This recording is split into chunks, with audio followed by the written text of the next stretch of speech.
کپڑوں کے تھان آتے تھے, جوتے, مطلب وہ مارکیٹ نہیں جاتی تھی, اچھا, گھر میں ہی آ کے ان کے نوکر چاکر چیزیں لے آتے تھے.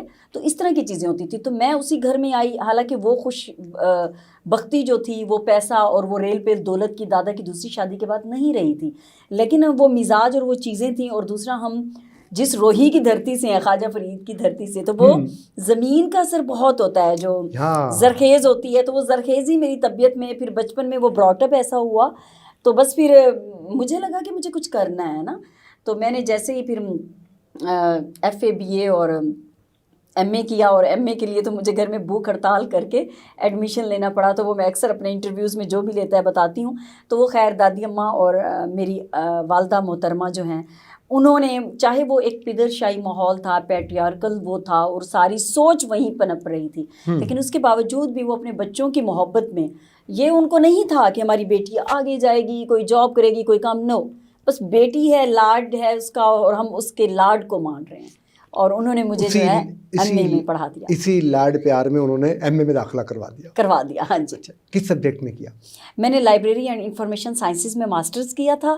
وہ کرنے کے بعد کسی نے میری اماں سے کہا کہ آپ کی بیٹی نے کس سبجیکٹ میں کر لیا, اس کو جو ہے آپ بی ایڈ کروائیں, مطلب پروفیشنل ڈگری ہو, تاکہ یہ ٹیچر بنے, ماحول ہی یہی طرح ٹیچر کا. تو پھر میں نے دوسرا ماسٹرز سرائکی میں کر لیا, میری مدر ٹنگ تھی. اور پھر میں نے تھرڈ پیپر اسلامک اسٹڈیز کے اٹیمپٹ کیے, اور اس میں میرے اچھے بھلے پیپر کلیئرز ہو گئے, میں نے پورا پڑھا. پھر میں نے ایم فل میں ایڈمیشن لے لیا, اوپن یونیورسٹی میں ایم فل ہو رہا تھا. تو بس پھر ٹیچنگ بھی کی. والدہ میری جب گئیں خانہ کعبہ, تو پہلی دعا کی, وہ ہمارے ہاں ہے نا ایک پرسیپشن پائی جاتی ہے کہ خانہ کعبہ کو دیکھ کے پہلی دعا جو بھی مانگے, تو میری والدہ محترمہ نے کی تھی میری بیٹی کی سرکاری نوکری ہو. تو میں وہاں پہ امی کے کہنے پہ پھر میں نے بی ایڈ کر لیا, اور پھر اس کے بعد پھر میں نے, میری جو ہے وہ وہاں پر ٹیچنگ کی جاب ہو گئی. پھر Rohi T V Saraiki channel آیا, تو پھر میں لینگویج کی وجہ سے ٹی وی چینل میں آ گئی. سرائکی زبان کی اجازت پھر کیسے آ گئی؟ وہ دادی اماں نہیں آنے دیتی تھی. دادی اماں کہتی تھی کہ ہمارے یہاں یہ بہت عیب کی بات ہے بیٹیاں جاب کریں. دادی اماں کی جب ڈیتھ ہوئی, ڈیتھ کے بعد ابو بیمار تھے, تو میں چاہتی تھی کہ میں جاؤں, اور میں نے ڈبل ماسٹرز کر لیا تھا, ورنہ گھر والے کہتے تھے شادی کر دیں گے, تو میں چاہتی تھی کہ میں جاؤں. تو پھر ایک ٹیچر ہیں ڈاکٹر نصر اللہ خان ناصر صاحب, بہاولپور میں ہیں, وہ وہاں سرائکی ڈپارٹمنٹ کے ہیڈ بھی رہے ہیں, ریڈیو پاکستان کے اسٹیشن ڈائریکٹر, اور وہاں پہ آرٹ کالج کے پرنسپل بھی ہیں. تو ان سے میں نے کہا کہ میری والدہ سے کہیں, تو انہوں نے میری والدہ کو کہا آپ کی بیٹی ہے, جانا چاہتی ہے, جانے دیں. تو پھر امی نے اس شرط پہ, میں نے کہا میں ایم فل نہیں کر پا رہی, مجھے ریسرچ کی چیزیں نہیں مل پاتی.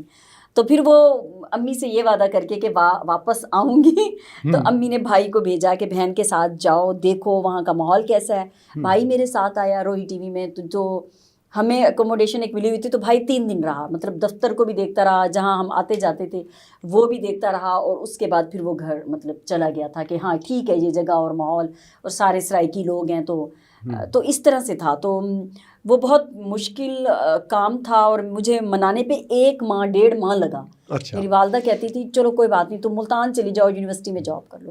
اب ماں ملے گی تو کروں گی نا. تو میں سر یہ بات پتہ کیا ہوئی, جو میرے علم میں ہے کہ جن علاقوں کی ہم بات کر رہے ہیں, وہاں پہ تو 10ویں کرنے کے بعد یہ ایک دم خیال آ جاتا ہے کہ بچی کی شادی کر دی جائے. ادھر بچی نے میٹرک کیا, ایف اے تو خیر بہت کم ہوتا ہے کہ ایف اے بی اے تک کوئی بچیاں جاتی ہوں. اتنا کچھ آنے کے بعد ایک دم چینج اتنی آتی ہے, اس میں شوق آپ کا اور سٹینڈ والدہ کا ہے. ہاں, دادی ابا اکنامیکلی امپاورڈ تھیں, تو ان کا بھی بیچ میں کنٹریبیوشن ہے. اچھا. اور پھر وہ جو ٹیچر, دیکھیں میرا وہ ماحول جو تھا وہ بنا نا, وہ جو ٹیچر ہیں ان کی بھی تو کنٹریبیوشن ہے نا, کہ میں ان کے پاس گئی, ان کی ضرورت تھی ایک بچی ان کے پاس ہو, وہ اکیلی رہتی تھی گھر میں, تو وہ ماحول بھی میں نے دیکھا نا کہ میرے اندر وہ چیز کہیں پہ آئی. یہ ایک ایسی چیز ہے جو عزت بھی دے رہی ہے, دولت بھی دے رہی ہے, مطلب اس طرح سے ڈیپینڈنسی نہیں ہے, تو وہ چیزیں کہیں آ گئی میرے اندر. تو جب ہم آگے بڑھتے ہیں, ایم فل کر لیا, یہ جو 2-3 ماسٹر کر لیے, اس کے بعد پھر خیال آ گیا کہ پی ایچ ڈی کی جائے. نہیں، میں نے ایم فل اسی لیے کیا تھا، میں پی ایچ ڈی کروں گی. اچھا. میں نے ماسٹرز ایسے نہیں کیے 2-3، میں اسلامک اسٹڈیز میں کرنا چاہ رہی تھی. اچھا. تو اسلامک اسٹڈیز میں پرائیویٹ پیپر دینے سے یہ ہوتا تھا کہ آپ کی فرسٹ ڈیو آئے گی تو پھر آپ اپلائی کر سکیں گے، کیونکہ پی ایچ ڈی اب تو اس طرح سے مشکل ہو گیا. اس وقت یہ تھا کہ ایم اے کے پیپر دینے کے بعد ڈائریکٹلی پی ایچ ڈی میں انرولڈ ہو جاتے تھے. تو وہ پھر پیپر جو تھے، میں فرسٹ ڈیو مجھے لگ رہا تھا میری نہیں بن پا رہی. پھر 2-3 ماسٹر کر کے، پھر بی ایڈ کر کے، پھر میری جاب ہو گئی. پھر جاب کے بعد پھر میں نے اسلامک اسٹڈیز میں نہیں کیا، تو پھر وہ مجھے سرائکی میں مل گیا. روزگار بھی، نام بھی، عزت بھی، شہرت بھی، وہ سارا میری سرائکی کی سمت ہو گئی. کہ میں اصل میں شروع سے وہ نہیں ہوتی تھی، گھبراتی نہیں تھی. جیسے انفیریورٹی کمپلیکس ہے ہمارے بہت سارے لوگوں میں، وہ شروع سے مجھ میں نہیں تھا، کیونکہ ٹیچر کے پاس پلی بچپن میں، تو وہ کانفیڈینس جو تھا نا، وہ ایک شروع سے آ گیا مجھ میں. اور دادی اماں سے ول ڈٹرمینیشن، ایگوئسٹ دادی اماں سے کہ بھائی اس طرح سے آپ نے ہمت اور جرت سے، تو وہ ساری چیزیں. اور امی سے جو ہے وہ اخلاق ملا ہے، عاجزی اور یہ چیزیں، تو وہ ساری چیزیں ملا کے ہر جگہ سے کوئی نہ کوئی چیز میں نے جو ہے وہ اڈاپٹ کی ہے. تو اس طرح سے پھر میرا شروع سے تھا میں نے پی ایچ ڈی کرنی ہے. اچھا. ہاں، میں چاہتی تھی پی ایچ ڈی اتنی معتبر ہستی پہ کی، اتنے مقدم ہستی پہ کی کہ میرا دل خوش ہو گیا کہ جی آپ نے خواجہ فرید سے پہ پی ایچ ڈی کی. جی. کیا ٹاپک کیا تھا پورا آپ کا؟ میرا ٹاپک ہے خواجہ فرید شناسی دی روایت دا تنقیدی جائزہ. ان پر جو کام ہوا ہے اب تک، اس کا میں نے جائزہ لیا ہے، تنقیدی جائزہ. صحیح. یہ تو ویسے میرے اوپر کوئی بلیسنگ ہوئی ہے، کیونکہ میں آپ کو بتاؤں جب میں ایم فل کر رہی تھی تو میری ذہنی سوچ اس قدر پختہ نہیں تھی کہ میں سوچتی کہ میں نے اس وقت میرا موضوع جو تھا وہ ہے سرائکی، پنجابی اور سندھی افسانہ نگار خواتین کے موضوعات کا تقابلی مطالعہ. اچھا. جو خواتین افسانہ نگار ہیں انہوں نے لکھا ہے. لیکن اس وقت جو لوگ تھے، جو ٹیچرز تھے اور جو ارد گرد تھے، انہوں نے کہا کہ نہیں بھائی یہ موضوع جو ہے اس میں یہ پنجابی شامل نہیں ہے، اس کو بھی کر دو، تو انہوں نے کر دیا. بعد میں میری سمجھ بنی، ڈیولپ ہوئی کہ یہ تو فیمنزم کے کانٹیکس میں ہے، کہ کس طرح سے یہ تو بڑا مزیدار اور دلچسپ ہے. میں اس کو لینے میں اتنا وہ نہیں تھی. جب یہ والا خواجہ فرید شناسی کا کام دیا گیا تو میں یہ نہیں کرنا چاہ رہی تھی. اللہ بھلا کرے، جو میرے سپروائزر ہیں ڈاکٹر عبدالواجد تبسم صاحب، بیسیکلی ان کا تعلق ایبٹ آباد سے ہے، لیکن ہزارہ ڈویژن کے علامہ اقبال اوپن یونیورسٹی میں وہ پروفیسر ہیں، اسسٹنٹ پروفیسر ہیں. اچھا. تو انہوں نے مجھے کہا، کیونکہ مجھ سے پہلے ایک ان کا جو شاگرد تھا وہ محمد بخش پہ کر کے گیا پی ایچ ڈی. تو انہوں نے مجھے کہا کہ سعدیہ، میں نے کہا کہ میں اب اسی فیمنزم کو جو ایم فل میں کیا ہے میں لوں گی، فیمنزم ان سرائکی لٹریچر. تو پھر ایک آدھ استاد بھی تھے تو وہ ریجڈ تھے، وہ کہتے بی یہ کہاں کی باتیں کر رہی ہو، یہ تو مغرب کا فلسفہ ہے. وہ کہہ رہے تھے فیمنزم پہ کیا کرو گی تم، خواجہ فرید پہ کرو.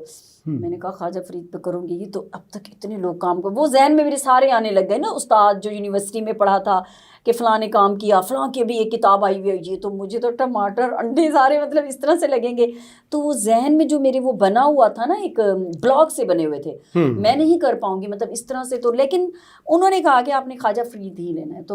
تو وہ آپ یہ سمجھیں کہ مجھے وہ کشش کھینچ رہی تھی کہیں. اور میں آپ کو خالد مجید صاحب بتاؤں کہ جب سے میں نے خواجہ فرید پہ پی ایچ ڈی کیا، کام کیا، کوئی ایسی بلیسنگ ہے، مجھے بھی اس کا ادراک نہیں تھا.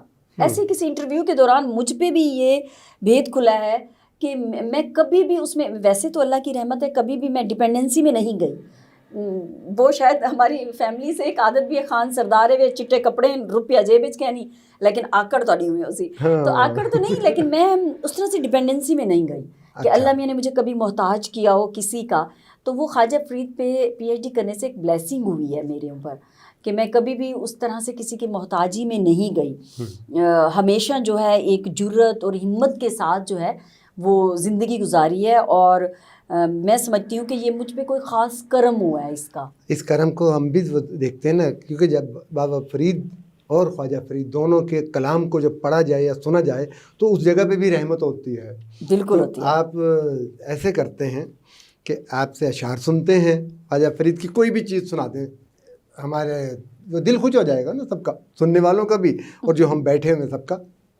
اچھا، میں نے جب آپ کو یہ بتا دوں، بابا فرید مسعود گنج شکر جو ہیں وہ ملتان کی بستی سے تھے، اور جب وہ پاک پتن آئے، مطلب جس کا پرانا نام اجودھن تھا، تو وہ پاک پتن ان کے آنے کے بعد نام پڑا. ان کے اشلوک ہیں ابیات، بیت یعنی دروازے کو کہتے ہیں ابیات، تو وہ ان کے ابیات ہیں جو گورمکھی میں ہیں. اچھا، اور جو خواجہ غلام فرید تھے ان کا نام خورشید عالم تھا، اور ان کا نام خواجہ فرید بابا فرید کی نسبت کی وجہ سے رکھا گیا، جبکہ ان دونوں میں 600 سال سے زائد کا فرق ہے جی، مطلب پیریڈ میں، لیکن ابھی تک ہمارے لوگوں میں دونوں کی پیدائش میں 300 سال کا فرق ہے، اور لوگوں کو یہ لگتا ہے کہ یہ ایک ہی شخصیت ہے. بابا فرید جو ہے وہ پاک پتن سے، خواجہ غلام فرید جو ہے وہ کوٹ مٹھن سے. ہاں جی، کوٹ مٹھن، اور اس کو لوگ یہ سمجھتے ہیں کہ یہ ایک ہی ہستی کے دو نام ہیں. ایسا نہیں ہے. خواجہ فرید کا نام خورشید عالم تھا اور بابا فرید خواجہ فرید رکھا گیا تھا، فرید ان کی محبت کی وجہ سے.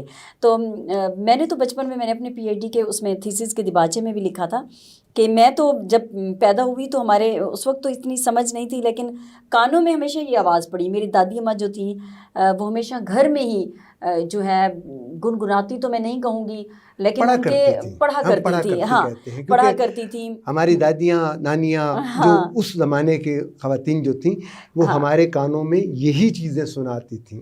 میری دادی اماں جو تھیں انہوں نے کیونکہ 2 حج کیے تھے اور وہ وہاں سے ریڈیو بھی لائی تھیں، اور اس وقت ریڈیو بڑے مشہور ہوتے تھے، اور وہ ایک دفعہ بحری جہاز پہ اور ایک دفعہ ہوائی جہاز پہ کر کے آئی تھی، تو وہ بتاتی تھی اپنی چیزیں. تو وہ ریڈیو لے کے آئی تو ریڈیو سنتی تھی. تو اس وقت ظاہر ہے ریڈیو نے بھی بہت پروموٹ کیا ہمارے ان جو ہمارے کلچر کے اور ہمارے صوفیزم کے جو نام تھے. تو اماں دیئی مساگ ملیندی دا گزر گیا ڈی سارا آپیلو پکیاں نیوے، مطلب میں ان سے سنتی تھی تو میں وہ سن کے بڑی ہوئی. لیکن ایک جو کافی ہے مطلب وہ بہت مقبول بھی ہے اور اس کو اکثر جو ہے سریا ملتانی کر اور پٹھانے خان نے گایا بھی ہے. تو ایک جو ہے وہ میں یہاں پہ آپ کو سنانا چاہوں گی. ضرور. کیا حال سناواں دل دا، کیا حال سناواں دل دا، کوئی محرم راز نہ ملدا، منہ دھوڑ مٹی سر پائیوں، منہ دھوڑ مٹی سر پائیوں، سارا ننگ نموز ونیائیوں، کوئی پچھڑ نہ ویڑے آئیوں، ہتو الٹا عالم کھلدا، روندے عمر گزاریوں ساری، نہ پائیوں دس منزل دا، دل یار کتے کرلاوے، تڑپاوے تے غم کھاوے، ڈکھ پاوے سول نبھاوے، یہ طور تیرے بے دل دا، کیا حال سناواں دل دا، کوئی محرم راز نہ ملتا. واہ واہ، بہت خوب، بہت اچھی باتیں ہو رہی ہیں، پیاری پیاری باتیں ہو رہی ہیں. سعدیہ کمال ہمارے ساتھ ہیں. چھوٹی سی بریک لیتے ہیں، بریک کے بعد واپس آتے ہیں. دیکھتے رہیے ملاقات.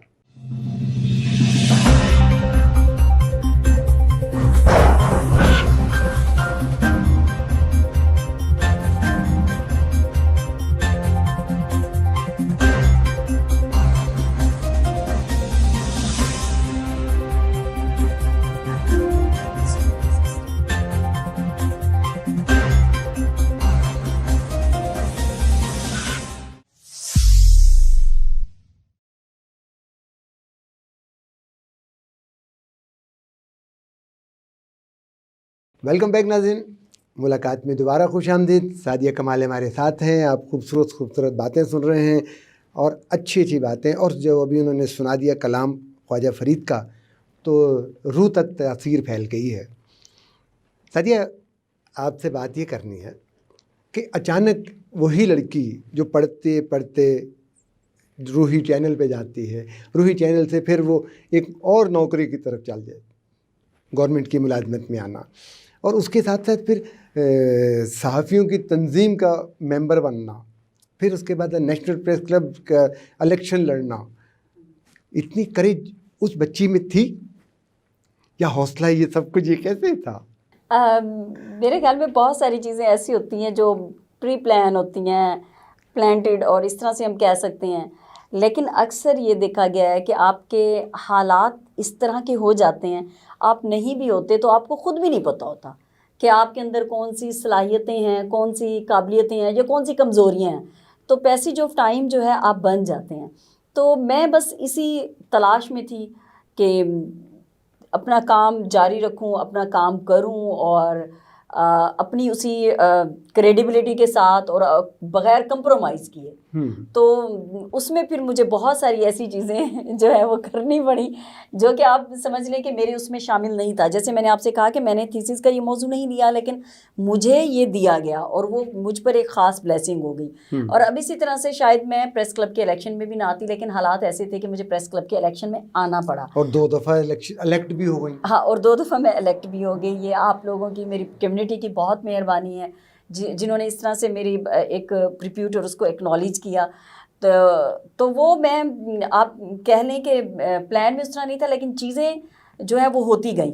لیکن پھر مجھے محسوس ہوا ہے کہ نہیں, یہ جو ہم پالیٹکس اور یہ کر رہے ہیں یہ ایک اہم ذمہ داری ہے, یہ ایک فریضہ ہے جو ہمیں سونپا گیا ہے. تو یہ ایسے نہیں ہوتا, یہ بھی خاص لوگوں کو چن لیا جاتا ہے کہ وہ کس طرح سے اپنی کمیونٹی کی آواز بن سکتے ہیں, بات کر سکتے ہیں, اس پہ ہونے والا جو جبر ہے, ظلم ہے, اس کے لیے آواز اٹھا سکتے ہیں, اس کے لیے کچھ کر سکتے ہیں. تو میں یہ سمجھتی ہوں کہ یہ بھی میرے اوپر ایک خاص قسم کی بلیسنگ ہے کہ مجھے یہ ذمہ داری جو ہے وہ اس کے لیے چنا گیا ہے.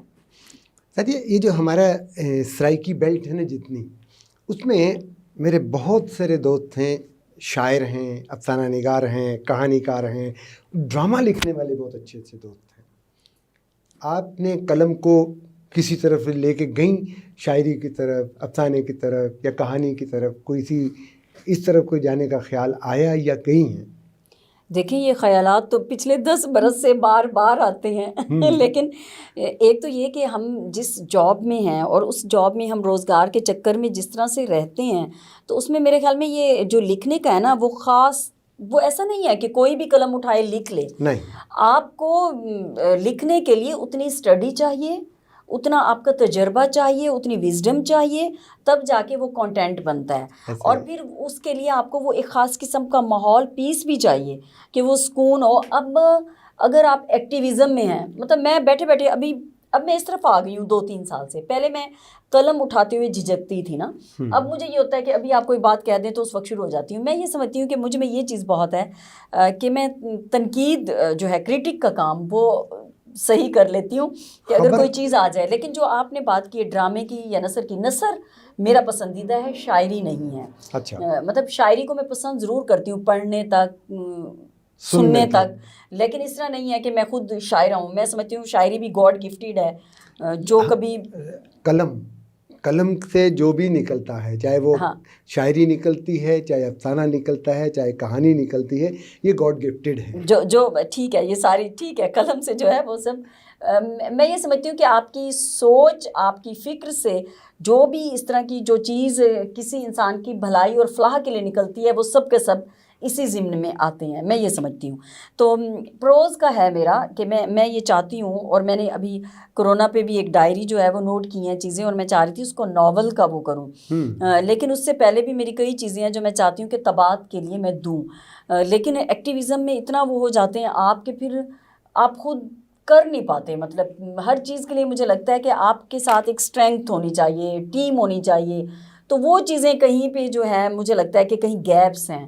ان کو میں چاہتی ہوں کہ آنے والے ٹائم میں کچھ ٹائم نکال کے فلفل کر سکوں, اور اس طرف لکھنے کی طرف زیادہ توجہ دے سکوں کہ پراپر طور پہ اس کو لکھوں. کیونکہ میں سمجھتی ہوں کہ جو قلم ہے وہ اس کی جو تاثیر ہے وہ دیر پا ہے, اور اس کی تاثیر جو ہمارا آج کل کا یہ چکا چوند میڈیا ہے اس سے کہیں زیادہ ہے, بہتر ہے, زیادہ ہے. ہاں, بہتر کا لفظ میں استعمال نہیں کروں گی. میں تو اس لیے کر رہا ہوں کہ آپ تو چونکہ پرنٹ میڈیا اور اس میں رہے ہیں, لیکن میں نے پرنٹ میڈیا میں کام کیا, لیکن تھوڑا کیا. لیکن ابھی بھی ہمارا جو کام ہے وہ ظاہر ہے پرنٹ میڈیا میں ہی چھپ رہا ہے, لیکن الیکٹرانک میڈیا کا بھی ہے. لیکن جب سے الیکٹرانک میڈیا آپ نے دیکھا ہے کہ کس طرح سے ہمارے جو ہیں اینکر صاحبان جو ہے وہ ڈیسیژن میکنگ میں اوپینین میکر بن گئے ہیں, ٹرینڈز میکر بلکہ جس کو کہنا چاہیے, تو اس چیز نے بھی بہت اثر ڈالا ہے.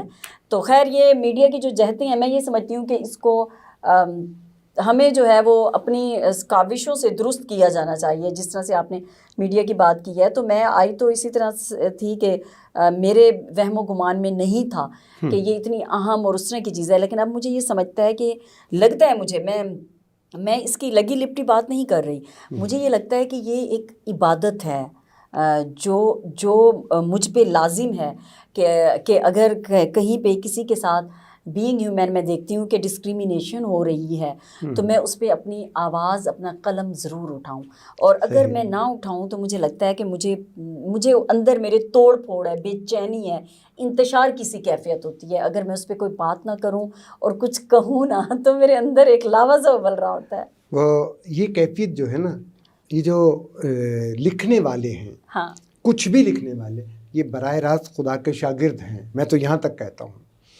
آپ دیکھیں ان کو ودیت ہوتا ہے تو وہ ایک شعر لکھ کے تو آپ کو روک کے بیٹھتے ہیں، جی چائے بھی پلاتے ہیں اور پھر سناتے بھی ہیں کہ جی چائے پی لیں، سن لیں، کیونکہ پھر وہ باہر نکلنا ہے نا، جب تک اس کو باہر نہیں آئے گا ان کو تسلی نہیں ہوگی۔ اسی طرح آپ نے وہ بات کر دی کہ جب تک لکھا نہیں جائے گا چین نہیں آتا، بے قراری سی ہوتی ہے۔ یہ بے قراری جو ہے یہ آپ نے کہاں کیسے محسوس کرتے ہیں کہ میں کون سی چیز، تنقید جو ہے نا، تنقید کو ایک تو ہے تنقید برائے تنقید کر لیا، ایک جو آپ کے بارے میں ایک اور چیز پتہ چلی کہ آپ نے کوئی چیز ایسی بھی لکھی ہے، وہ کیا ہے کہ جس کو 4 زبانیں جس میں شامل ہوتی ہیں۔ جی بالکل، میرا ایم فل کا تھیسس ہے جو کہ فیمنزم کے کانٹیکسٹ میں ہے۔ کتاب کی شکل اختیار کر جائے گا یا کر چکا ہوگا؟ ہاں جی، میں نے اس کو کتاب کی اس میں کر دیا ہے۔ تو وہ اس میں کیونکہ 3 زبانیں شامل ہیں، سرائکی ہے، سندھی ہے اور پنجابی ہے۔ ان تینوں کے جو افسانے ہیں میں نے ان تینوں زبانوں کے ظاہر اقتباسات جو تھے وہ ان تینوں زبانوں کے لیے، اور میڈیم میں نے اردو میں رکھا ہے، تو وہ 4 زبانوں میں ہے میرا تھیسس۔ وہ حیران کرنے والی بات تھی نا کہ جی ایک کتاب جو 4 زبانوں میں آئے گی تو ظاہر لوگ خوش بھی ہوں گے، اور اس کا اپنا ایک مزاج رہے گا کہ جو زبان پنجابی میں، جو چیز پنجابی میں ہے وہ ہم پنجابی میں پڑھ لیں گے، جو سندھی میں ہے وہ سندھی میں پڑھ لیں گے، اور ہستی ایک ہی ہے جن پہ کام ہوا ہے۔ ہاں نہیں، وہ جو ہے وہ فیمنزم پہ کام ہے۔ جو خواجہ فرید والا ہے وہ اس کا میں نے میڈیم سرائکی رکھا ہے، اچھا، خواجہ فرید والے کا، لیکن وہ مجھ سے سندھی اور اردو ٹرانسلیشن کے لیے بھی مانگا گیا ہے کہ بھئی آپ اس کو دے دیں سرائکی سے، ہم اس کو سندھ سے مجھ سے مانگا گیا ہے کہ ہم اس کو سندھی میں کریں۔ وہ جو ایم فل والا ہے وہ 4 زبانوں میں ہے، میڈیم یعنی اردو رکھا ہے، تو سرائکی، سندھی اور پنجابی تینوں لینگویجز اس میں شامل ہیں۔ تو وہ فیمنزم کے کانٹیکس میں ہے۔ اس میں سرائکی کی مسرت کلانچوی جو افسانہ نگار ہیں وہ ہیں، رابعہ فریدی ہیں، بطول رحمانی ہیں، بشرا قریشی ہیں، ڈاکٹر غزالہ احمدانی ہیں، اور اسی طرح سے پھر پنجابی میں آ جائیں تو پنجابی میں کہکشاں ملک ہیں، رفت ہیں، ڈاکٹر دلشاد ٹیوانہ ہیں، اس طرح سے کئی نام ہیں جو اس وقت میرے ذہن میں نہیں آ رہے ہوں گے، بڑے بڑے نام۔ اور اسی طرح سے سندھی میں چلے جائیں تو بیگم زینت عبداللہ چنا ہیں، اور سمرا زری ہیں، سمرا زری، اور اس کے علاوہ نور الہدیٰ شاہ، مہتاب محبوب، راشدہ مہتاب، مطلب اس طرح سے کئی جو نام ہیں جن کے افسانے میں نے لے کے ان کا تجزیہ کیا ہے اور اس کے اوپر تنقیدی اور ان کی مختلف ڈویژن کر کے لکھا ہے۔ اکثر یہ ہوتا ہے کہ جو اردو کے پروفیسر ہوتے ہیں نا، وہ اتنا پروفیسر بچوں کو شاعری پڑھا چکے ہوتے ہیں، خود شاعر ہو جاتے ہیں۔ تو آپ اتنے افسانے پڑھ چکی ہیں تو آپ نے خود افسانے کی طرف کیوں نہیں آئی؟ میں نے اس طرف سوچا ہے کہ میں افسانوں کی طرف آؤں۔ اصل میں آپ کو ہر چیز سے پہلے پورا اس طرح نہیں ہوتا، مینز میں نے وہی بات کی کہ ایکٹیویزم بھی ہے اور جو آپ کی صحافتی مصروفیات ہیں، یہ دونوں چیزیں۔ صرف ایکٹیویزم تو کرتی ہوں کہ اپنے صحافیوں کے لیے پریس کلب جانا، ٹائم دینا، یا اس کے علاوہ بھی کوئی ایشو ہو جاتا ہے اس پہ آواز ریز کرنا، مختلف پروٹیسٹ میں جانا، یا مختلف جو آتے ہیں ہمارے تو یہ ہے کہ پورے پاکستان سے مطلب اس طرح سے آتے ہیں پریس کلبز کے نمائندے بھی، اور اس کے علاوہ صحافی بھی۔ اور دوسرا میرا یہ ہے کہ میں نے ڈیولپمنٹ سیکٹر میں بھی کام کیا ہے، ادب سے بھی ریلیٹڈ ہوں، مختلف ادبی جو پروگرامز ہیں، میں نے خود بھی اپنی سرائکی ادبی اکیڈمی اسٹارٹ کر رکھی ہے، تو اس میں ٹائم چلا جاتا ہے۔ تو میں یہ سمجھتی ہوں کہ مجھے اس طرح نہیں ہے، کیونکہ میں جب لکھنا بھی چاہ رہی تھی تو میرے شوہر نے ایک دفعہ کہا کہ آپ نے دیکھا فٹ پاتھ ہر وقت بھرے پڑے ہوتے ہیں اتنے کتابوں سے، آپ چاہے اتنی زیادہ مت لکھو لیکن کوئی ایک آدھ ایسی کتاب لے آؤ جو اچھی اور معیاری کتاب ہو، جو تاثر چھوڑے۔ اس طرح سے تو میں نے کئی کتابوں کے سناپسس بھی بنائے ہیں، لیکن شاید زندگی کی اس دوڑ میں کاموں میں اتنی وہ چیزیں پڑتی ہیں کہ وہاں پہ کنسنٹریشن نہیں ہو پاتی کہ آپ اس کام کو، کیونکہ وہ کام شوق کا ہے، آپ کے اپنے اس کا ہے، اس کے اوپر نہ تو آپ کو کہیں سے کچھ ملنا ہے نہ کوئی ٹاسک دیا ہوا ہے، تو وہ میرے خیال میں وہ اسائنمنٹ وہیں رہ جاتی ہے چیزیں۔ لیکن ہوپ فلی کہ ان فیوچر میں سوچ رہی ہوں کہ مجھے اس پہ توجہ دینی ہے. کیونکہ ایک دوست سے بھی میں نے مشورہ کیا 2 سال پہلے. میں نے کہا یار میں سوچ رہی ہوں پریس کلب والا کام چھوڑ دوں. تو اس نے کہا دیکھو یہ تمہیں 2-3 سال کے لیے, اس 2-3 تم نے ہمیشہ تو نہیں رہنا, تو 2-3 سال بعد تم اس سے. اور میں یہ سمجھتی ہوں کہ واقعی صحیح بات ہے. میری دوست ہیں عالیہ شاہ, تو عالیہ شاہ جو ہیں وہ لاہور میں ہوتی ہیں, اور تو انہوں نے مجھے بہت اچھا مشورہ دیا, تو مجھے ان کی بات لگی. انہوں نے کہا 2-3 سال ہیں. اور میں سمجھتی ہوں خالد مجید صاحب نے بہت ساری چیزیں سیکھی. کس طرح سے ہم سیاست جو ہے وہ ایک عبادت ہے فلاح اور بھلائی کے کاموں کے لیے, اور ہم نے اس لفظ کو کس طرح سے ڈرٹی بنا دیا. فلاں تو سیاست کرتا ہے, سیاست جیسے کوئی برا کام ہو. سیاست تو بھئی اللہ کے نیک بندوں ایک بہت اچھا کام ہے اس طرح سے. تو وہ میں نے بہت ساری چیزیں, اور میں سمجھتی ہوں میں زندگی میں آگے کسی اور بھی مطلب میں سوچ رہی ہوں اکیڈمیا میں جاؤں, پڑھاؤں اسٹوڈنٹس کو, تو میں سمجھتی ہوں کہ میں آگے بھی یہ چیزیں جو ہیں وہ یوٹیلائز کر سکوں گی کہیں بھی زندگی کے اس میں, اور مجھے بہت کام آئیں گی. تو میں نے بہت کچھ سیکھا ہے. چاہے تنقید ہوئی ہے, زندگی میں کوئی بھی چیز آپ کی رائے گا نہیں جاتی, کوئی بھی جد و جہد رائے گا نہیں جاتی, کوئی بھی برا کام بھی رائے گا نہیں جاتا. وہ ہر کام آپ کو زندگی میں آگے آنے میں آپ کو کوئی نہ کوئی لیسن ضرور دے جاتا ہے. ظاہر ہے. دیکھیں آپ جو بھی کر رہے ہوتے ہیں وہ آپ اپنے حال میں بیٹھ کے ماضی کے تجربات اور مستقبل کے لیے کر رہے ہوتے ہیں, اور اس کی جو کڑیاں مل رہی ہوتی ہیں وہ کہیں نہ کہیں پے کرتی ہیں. وہ کسی بھی صورت میں ہو سکتی ہیں. کبھی کچھ مالی فوائد حاصل کر لیتے ہیں, لیکن کچھ لوگ سیٹسفیکشن کرتے ہیں. وہ سیٹسفیکشن جو حاصل ہوتی ہے وہ زیادہ چیز ہوتی ہے. آپ کا بہت شکریہ, آپ تشریف لائیں, اتنی اچھی پیاری پیاری باتیں کیں, اور انشاءاللہ سعدیہ کمال ہمارے ساتھ تھیں. سعدیہ کمال نے بہت اچھی سی باتیں کیں, اور سب سے اہم بات جو انہوں نے کی, انہوں نے کہا کہ سیاست کو سیاست مت سمجھیں, سیاست کو عبادت سمجھ لیں. اور یہ جو ایک خیال ہے نا کہ سیاست کے سینے میں دل نہیں ہوتا, دل دھڑکتا ہے تو آگے سب چیزیں چلتی ہیں, اور دل دھڑکتا ہے تو آگے سب کچھ بنتا ہے. بس کمال یہ ہے کہ آپ اپنی نیتوں اور اپنے ارادوں پہ مضبوط ہو جائیں. خالد مجید کو اجازت دیجیے. اللہ حافظ.